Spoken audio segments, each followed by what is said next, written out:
preparing for this talk, I noticed that many of the previous 10 speakers were storytellers, or people with a story. And it made me think about the power of the story and the influence it has on people's lives. Stories create our words, in the sense that they are providing us with a necessary illusion that the random, chaotic reality we exist in has reasons, meaning, and order. Our story rearranges our memories. They fill the gaps. They help us to set goals, to justify our choices. They help us to categorize people and situations. When we meet people with a similar story, we feel comfortable, understood, able to connect, to appreciate, to be appreciated. We feel validated and safe, mainly because it reduces the constant fear of our imaginary order to be shattered. So what happens when people with different stories meet? Or even worse, what happens when people with contradictory stories are bound to live together? I'm not going to speak about marriage. I am, however, would like to speak about the relationship between the Jewish and Arab Palestinian communities within Israel. Judging from the history of the relationship of our two communities, it seems like we have only two options. The first option is to clash, to fight, to try and force one story on the other and vice versa. The second option is to avoid one another, to live in parallel worlds that were constructed by different stories and therefore to never really meet. 7 years ago in Beersheba, the southern periphery of Israel, a group of young Jewish and Arab parents decided to revisit this problem, and they came up with a third option. The option, or should I say the opportunity, to learn about, to get acquainted with each other's stories. They founded Hagar Association and opened a kindergarten for Jewish and Arab children. In Hagar kindergarten, half of the kids were Jewish and half of the kids were Arab. Two kindergarten teachers, one Arab and the other Jewish, taught the class in Hebrew and in Arabic. The curriculum mentioned holidays from all three monotheistic religions, as well as national days from both national narratives. Pretty soon, Hagar evolved from a kindergarten into a rich and vivid platform for Jewish and Arab families to meet for picnics, field trips, volunteer work, and other after-school activities. My family joined Hagar at its second year when we registered Iftach, my firstborn, there at the age of 3 to the kindergarten. It wasn't without concerns. Plus, we didn't get support from our families or friends, but my husband and I were fascinated by the idea and the potential that was folded in it. In time, I fell in love with the place, and for the last almost 3 years, I'm the executive director of Hagar. During the last few years, Hagar has grown and flourished. This year, hundreds of Jewish and Arab men, women, and children took part in our community outreach program. This academic year, our team has educated more than 230 children in a bilingual, multicultural daycare, 2 kindergartens, early childhood learning center, and a growing elementary school. I feel that the key to our success has something to do with us not trying to merge the two stories or to come up with a third one. Hagar is all about building linguistic, emotional, conceptual, and other bridges that are allowing the two stories and the people that are constructing their identities and their life through those stories to develop trust and respectful dialogue.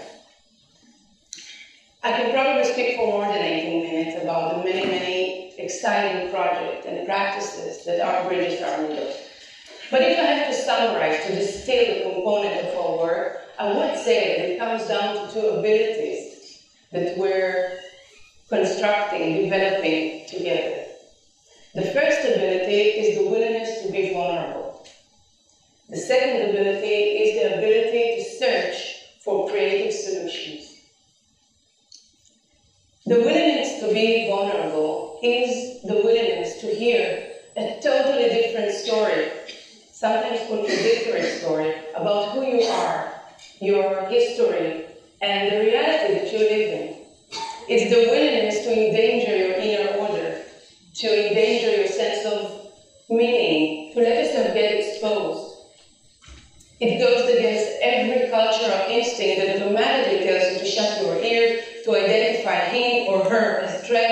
to secure the walls that defend you, and to restore the order.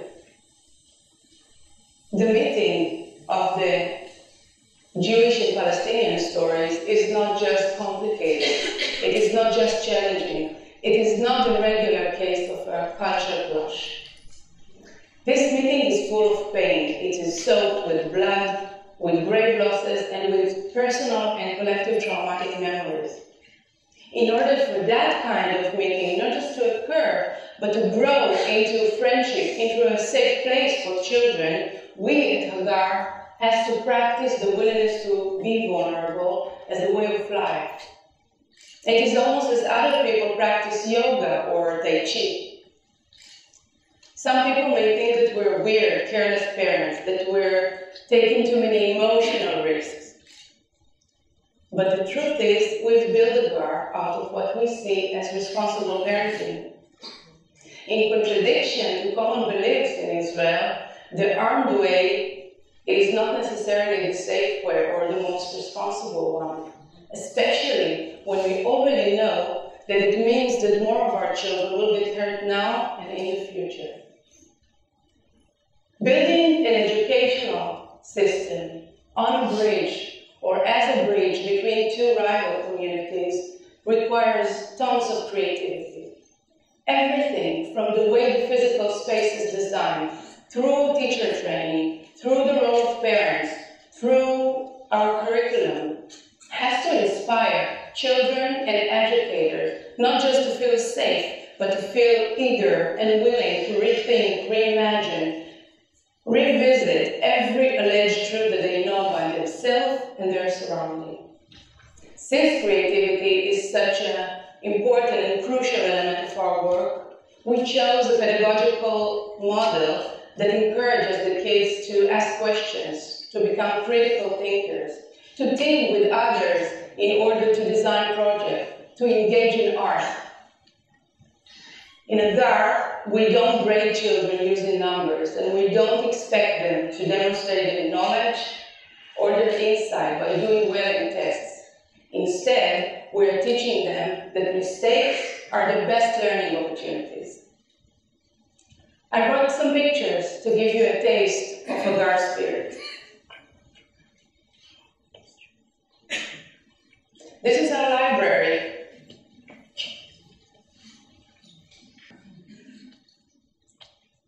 Those pictures were taken during the project to renovate the school year, and everyone you see in the picture are community members and parents, and I brought you those pictures to show you just how much the parents are involved.